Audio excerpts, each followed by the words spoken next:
1950 റേഞ്ചിൽ വരുന്ന brocade woven saris, ടിഷ്യൂവിൽ ബ്രോക്കേഡ് വീവ്സ് വരുന്ന സാരീസ്. നല്ല രസമുണ്ട് കേട്ടോ. ഇത് പട്ടോടെ തയ്ക്കാനും അങ്ങനെ ബ്രൈഡൽ ലെഹങ്കാസ് തയ്ക്കാനൊക്കെ ആൾക്കാർ ഇവിടെ ഷോപ്പിൽ വന്നിട്ട് എടുത്തിട്ട് പോകുന്നുണ്ട്, കസ്റ്റമേഴ്സ് എടുക്കുന്നുണ്ട്. ഒരു ഓറഞ്ചും സിൽവർ കളറും കൂടി വരുന്ന ഒരു ബ്യൂട്ടിഫുൾ ആയിട്ടുള്ള ബ്രോക്കേഡ് വുവൺ സാരി ആണ്. അപ്പോൾ പ്രൈസ് വരുന്നത് 1950.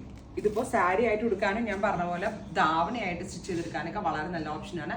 1950 ready for dispatch, express delivery. ഇനി ഇതിന്റെ ഷെയ്ഡ്സ് ആട്ടോ. നല്ല രസമുള്ളൊരു വയലറ്റ് ബ്ലെൻഡ് ആയിട്ടുള്ള ഒരു lavender colour, pink. Price is 1950. Orange, green, ഇതൊരു brownish nude brown tone, aqua. ഇത്രയും ഷെയ്ഡ്സ് ട്രൈ ചെയ്ത് നോക്കുക. Thank U.